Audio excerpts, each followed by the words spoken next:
Возможно ли, чтобы деревенские дороги в стране были настолько хорошими, чтобы по ним мог катиться понтиак, без риска развалиться на ходу?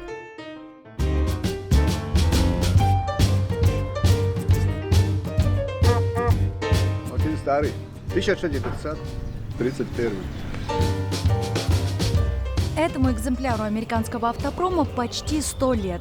И вот он отправляется в сельский магазин за молоком в Польше.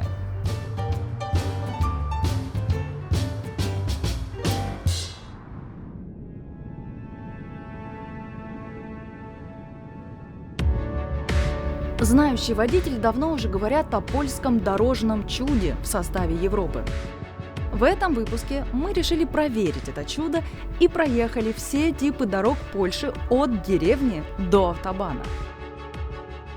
Говорят, что сейчас в Польше дороги круче, чем в Германии. Круче.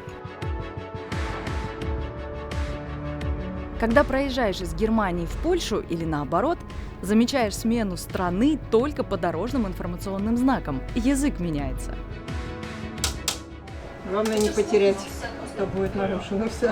Польша 2024. Это не только фермеры, выбрасывающие чужое зерно на дорогу. Это один из самых низких уровней безработицы в ЕС, всего 3%. В Польшу многие компании перевозят свои производства из стран Азии. Первенство в транспортных рейтингах в Польше дорогами занимаются примерно 30 тысяч человек каждый день, просыпаясь утром. Неважно, какая партия в правительстве последние 20 лет, все сосредоточены на строительстве дорог. Лучше, быстрее. Уже 30-й год в истории этой страны продолжается крупнейшая дорожная стройка. Ну, здесь и посмотрим, как европейцы строят свои дороги.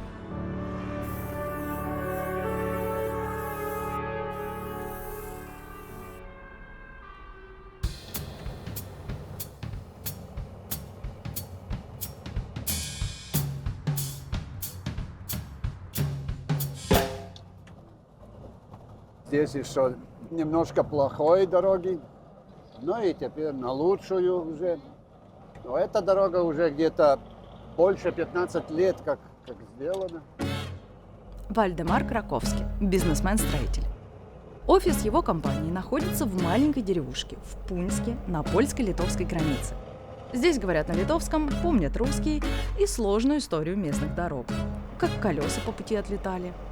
Шел дождь, не видно, что это плохое, но и колесам где-то.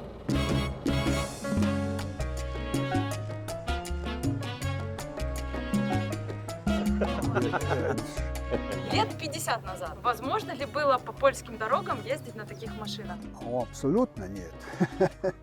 О, это на лошадях. Тогда В это все время. ездили на лошади. Все, это не было никаких машин еще. И автомобилей не было, и денег не было, чтобы покупить. И дорог не было. И дорог не было.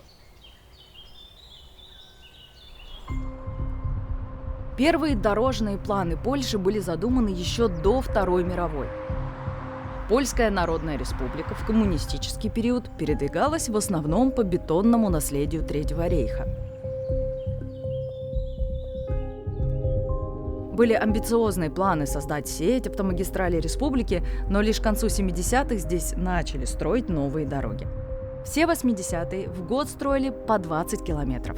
После падения коммунизма в 1989-м вместе с независимостью Польша могла похвастаться лишь 640 километрами автомагистралей на всю страну.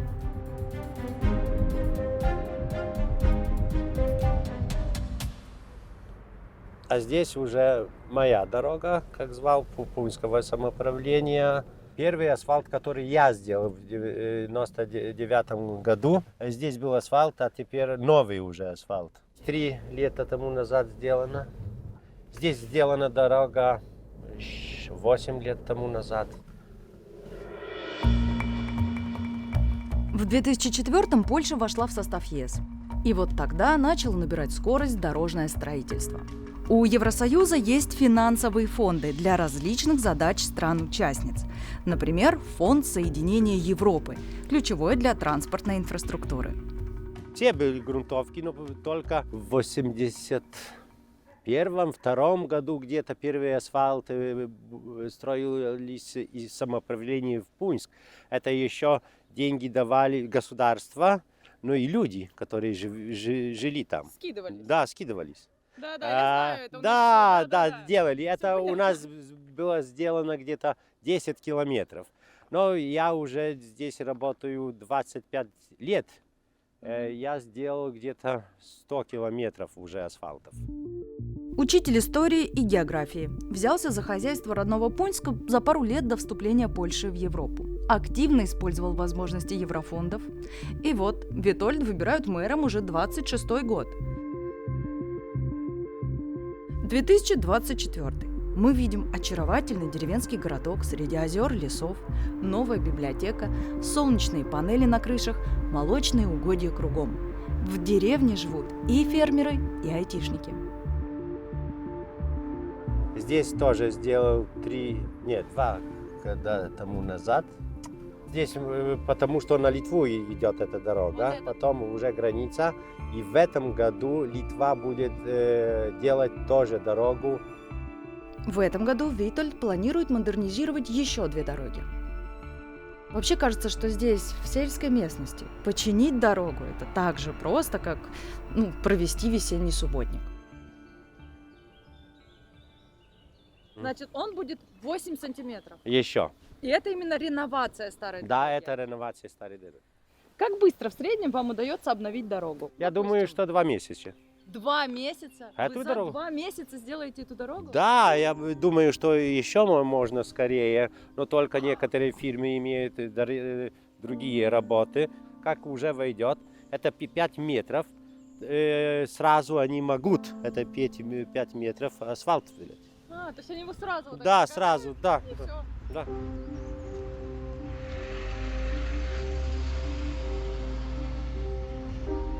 На решение дорожной задачи в среднем у них уходит полгода. Но даже в деревне дорожное строительство каждого проекта исчисляется миллионами злотых. Деньги обычно складывают по простой схеме софинансирования. Из фондов ЕС, госпрограмм и из бюджета самоуправления. Доходы гмины Пунск позволяют ей находить деньги и на образование, и на дороги. А здесь старый асфальт, где-то-нибудь 35 лет. 2002 год, но уже надо уже сделать, реконструировать. В этом году делаю уже 2 технические проекта, потому что как только программа будет, я уже мог эту программу. То есть вы заранее готовите проект? Заранее, да. Сколько должно быть домов минимум, чтобы Нет, такого. Не думаем об этом. Совсем. Даже если один дом? Да, если один дом. Видите, немного этих жителей здесь, но дорога важная. Для них, для меня. Мы не политики здесь, но только хозяины. Вам, наверное, часто говорят спасибо? Да, но только я говорю, что не я это сделал, только вы. Потому что деньги это и государство Европейского Союза, но и ваши налоги, из которых я живу и пенсию получаю.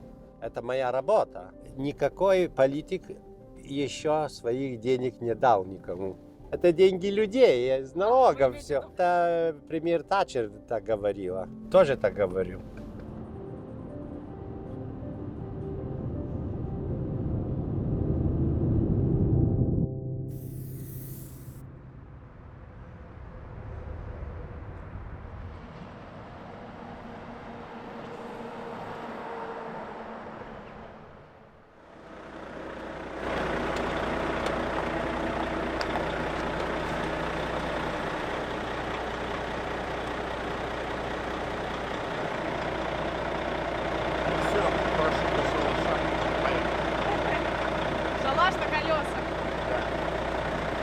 Андрей.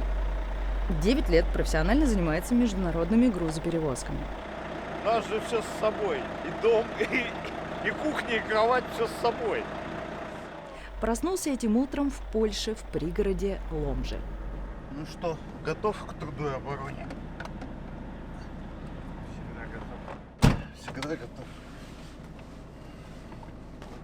Андрей возит товары из Эстонии в Италию через Польшу. Все, вперед. Застал весь процесс перестройки дорог странами Балтии после входа в ЕС. Говорит, что у новых трасс есть существенный минус – слишком хорошие. Уснуть можно. Что и произошло с ним однажды в Венгрии.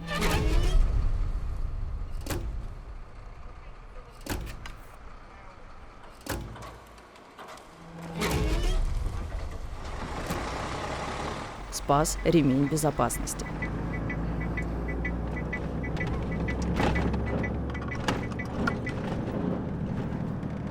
А вы там пристегнулись, молодой? Да, конечно. Дорога эта, вот, по которой мы сейчас едем, она показывает, какие раньше были дороги в Польше. Только были они еще гораздо хуже были. Здесь уже новый асфальт, по идее, лежит. А сейчас выедем на новую дорогу. Это которая вот идет туда, на мост. Ширина 2 полосы навстречу. Если кто-то там с той стороны уснул, он тебе не приедет сюда, на эту сторону. Отбойник выдерживает ход? Да, удерживает. Он меняет направление движения.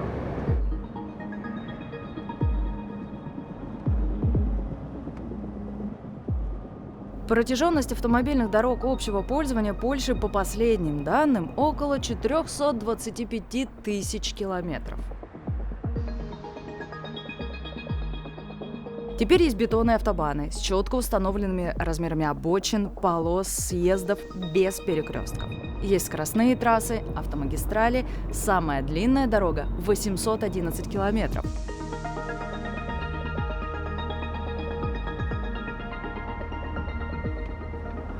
И вот все, что видит дальнобойщик. Парковки. И везде благоустроенные стоянки для отдыха.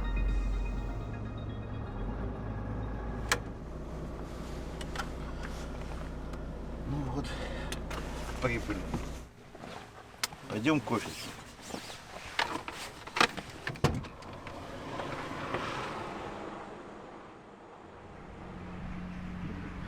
Но 20 лет назад в Польше была еще одна серьезная транспортная проблема. Большинство автодорог проходили через населенные пункты. И они до сих пор есть и на пути Андрея из Литвы в Италию. Например, он обязательно должен проезжать через город Ломжу. Каждый раз только на проезд этого города он тратит 25 минут вместо возможных 5.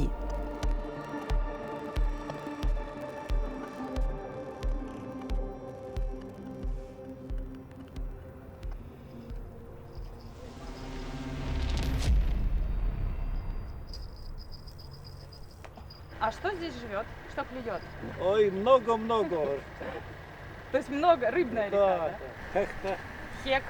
А, щука. Щука. Щука. Щука. Ну тоже хорошо. С утра так щуку выловить.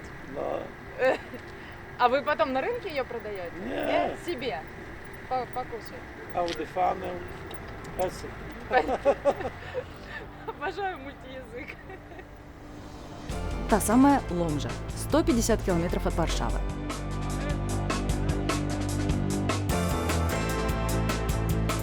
Старинный городок основан в X столетии и с тех пор транзитный на пути из стран Балтии в Европу. Рос и развивался попутной торговлей.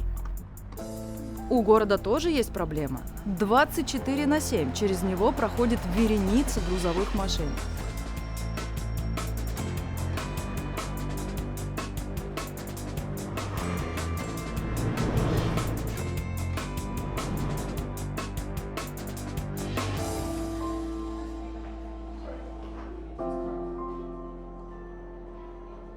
Maybe make some coffee? Ja.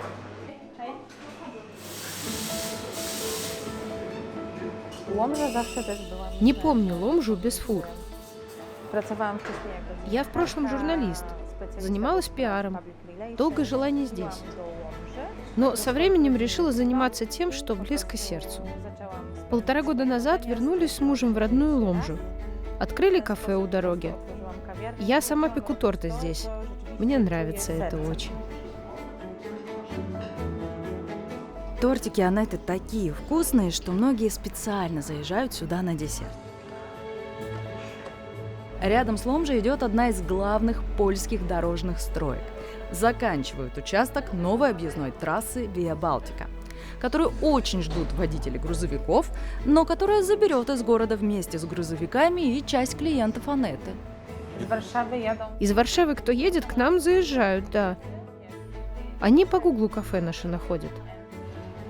Как же вы будете после открытия трассы? Да, бизнес потеряет.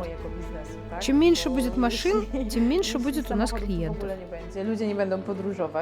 Но комфортные дороги, их качество – главное для нас всех здесь. Магистраль С-61. Скоростная, объездная, транзитная из стран Балтии через Сувальский коридор и дальше куда угодно по Европе. Полностью должна быть открыта в 2025. Сейчас на ней достраивается кульминационный фрагмент – мост длиной 1200 метров. Канадцы, голландцы приезжали посмотреть, как поляки здесь строят. Ну и мы.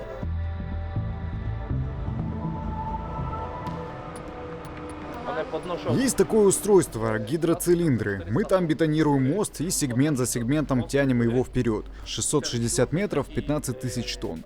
Мост поднимается, и этот синий привод перемещает мост вперед с силой 900 тонн. Он едет на подшипниках скольжения, и мост скользит вперед. Это называется методом продольного скольжения.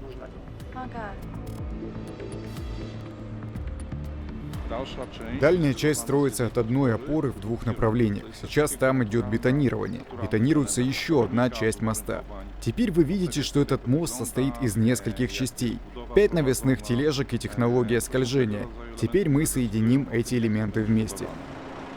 И это все за 2 года. For 2 years.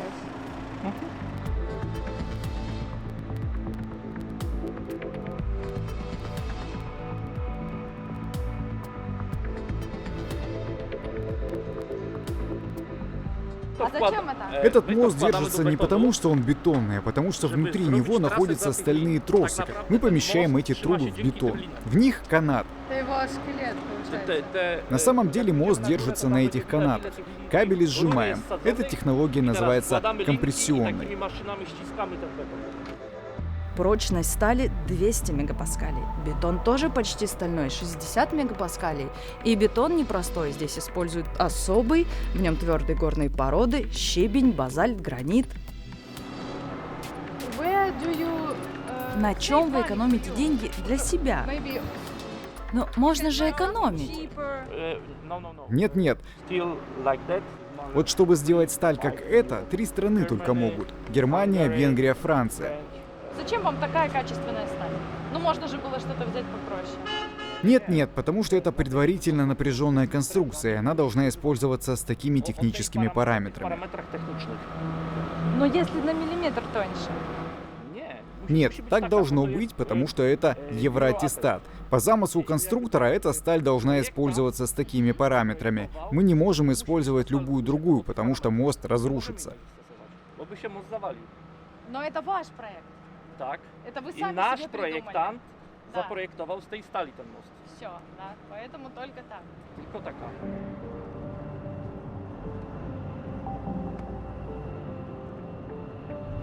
Но и часто есть так, że Часто бывает, что автомагистрали проходят по старым путям, а потом мы их перестраиваем. Но в данном случае эта инвестиция проходит полностью по новому пути. Полностью. Старой дороги здесь не было.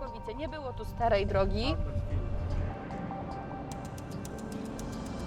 Делая новые дороги, заодно археологи находят то коллекцию артефактов Железного века, то захоронение эпохи неолита. Трасса строится строго по протоколу. Нижний слой – песочная подушка, далее камень, щебень, битум, сантиметров 8, заключительный слой – асфальт или бетон. Вот что будет под колесами. Что это это такое за сетка сверху? Это кокосовые маты, сетка. Благодаря им склоны не оседают. На этих матах мы заранее сеем траву. Впоследствии они исчезают, растворяются под воздействием воды. Это также является питательным веществом для травы. Трава растет быстрее, и склоны становятся более устойчивыми. Благодаря этим матам нет проблемы сползания склонов. А что вот это за сливы такие встроенные? А это место для перехода мелких животных. Так, жабки.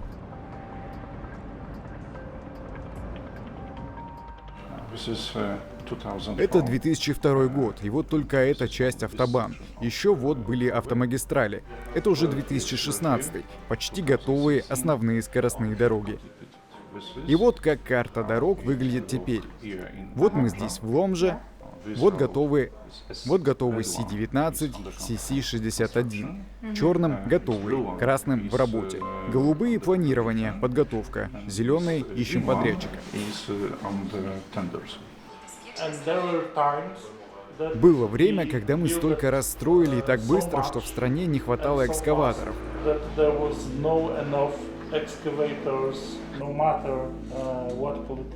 Неважно, какая партия в правительстве последние 20 лет, все сосредоточены на строительстве дорог. Лучше, быстрее. Представьте себе, каждый день почти 30 тысяч человек занимаются в Польше развитием их дорожной карты. Как это у вас так хорошо получается? Объясните мне. Технологии позволяют нам делать это так быстро. Еще есть правило: каждый день стройки стоит денег. Для строителя это большие деньги, и поэтому таков экономический процесс. Подрядчик заинтересован закончить стройку так быстро, как возможно, чтобы получить бонусы и не переплачивать за задержку сроков без надобности. Существует общая европейская стратегия развития дорог, соединяющая страны. 432 крупных города с морскими портами, аэропортами, грузовыми терминалами. ЕС работает над завершением своей трансевропейской транспортной сети с едиными инфраструктурными стандартами для всех. Дорога Виа Балтика как раз такой трансграничный проект. Общая стоимость – 118 миллионов евро. Из них софинансирование Европейского Союза – 99 миллионов. Но у такого финансирования есть одно важное условие.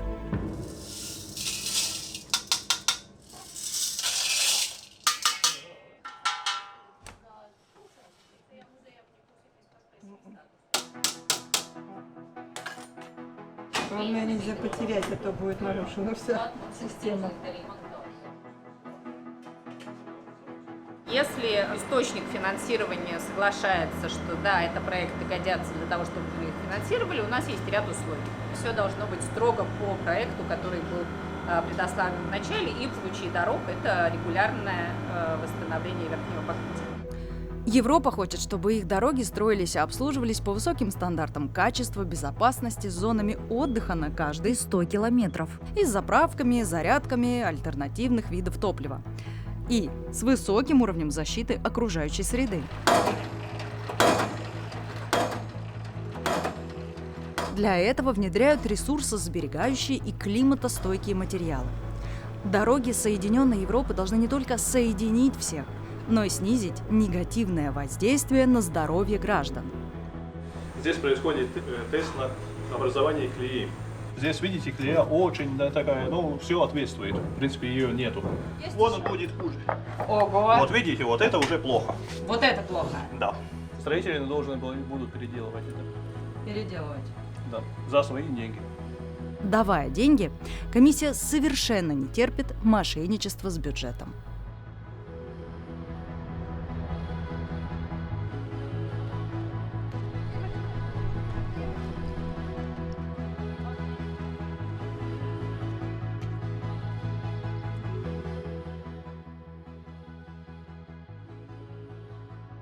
Допустим, если раньше надо было потратить 2 рабочих дня на проезд Польши, то я постоянно езжу по одному маршруту, это Чехия, Литва. Сейчас же, если я вечером заехал, утром я выехал. Экономию во всем, по идее. Во времени, в деньгах, даже в той же самой экологии. Хорошая дорога дает преимущество Если бы я вам сказала, ну вот, пример, Польша стала относиться к дорогам, ну вот как к ценности. Чем больше транспорта пройдет, тем больше они получат. Ага. Они видят в этом выгоду. Никаких высоких моральных идеалов. Да какие тут моральные идеалы? Ну это капитализм. Просто капитализм. Да, это просто капитализм. Это ничего личного, только бизнес и все. Больше все дороги теперь платные. Раньше еще, когда мы начинали, были только магистрали платные. Ага. А теперь у тебя в машине стоит передатчик ГПС, и платишь ты за каждый километр. Почти все дороги Европейского Союза платные для грузоперевозок. Чтобы проехать в Польшу, Андрею необходимо 50 евро в одну только сторону. И это без топлива. А чтобы доехать до Италии, уходит 500 евро. Вот этот зеленым огоньком светится, это бокс оплаты за дороги. Вот второй, короче, висит этот для Чехии. Там маленький для Словении, тот еще маленький для Белоруссии. А если еду через Словакию, то еще один беру, добавляю Словакию. А что будет, если вы его себе не поставите? Ну, я далеко не уеду, во-первых, меня полиция где-нибудь догонит. Они увидят сразу то, что я без оплаты еду. И будет штраф. Очень большой штраф. Вы превышаете допустимую скорость.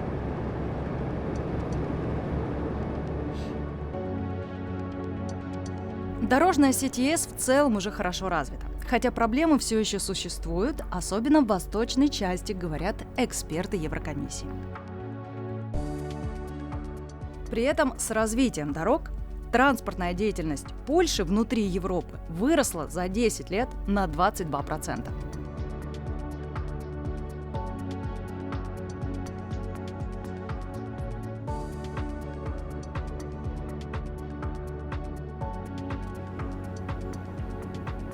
Белосток – еще один город на востоке страны, родина создателей языка эсперанто.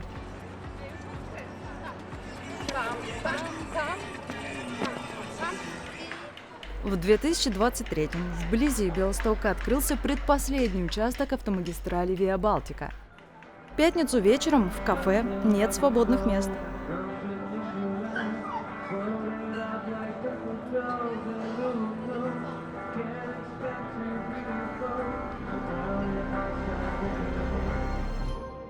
А еще вместе с дорогами поляки строят мосты для животных.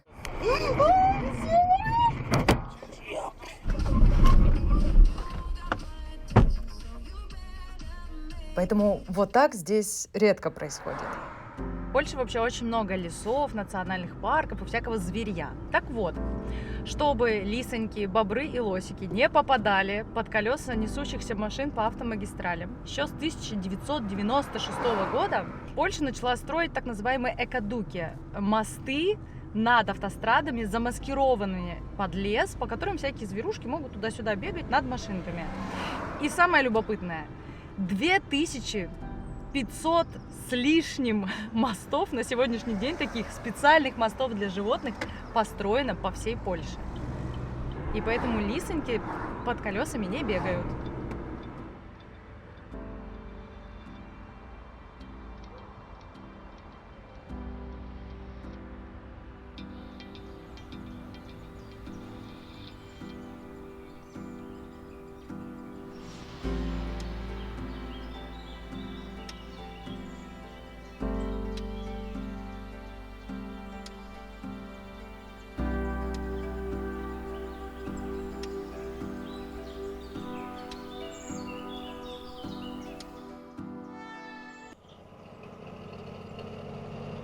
С хорошими дорогами и в деревне жить можно.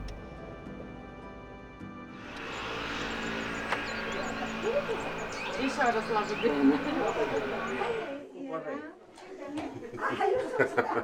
А тут костюм. Здесь, да, это красное.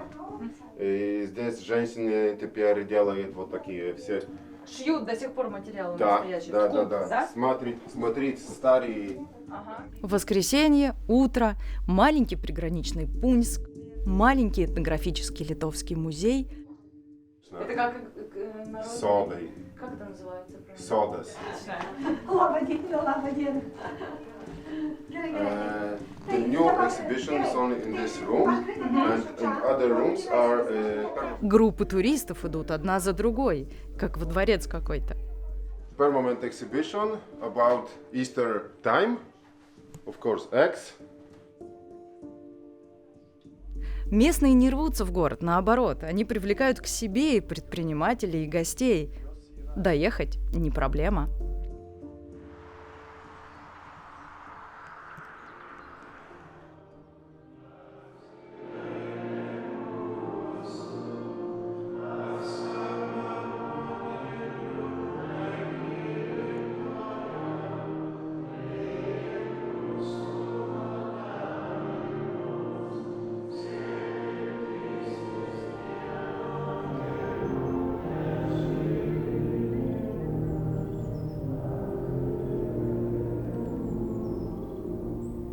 Дорога – это, конечно, очень простая, универсальная ценность.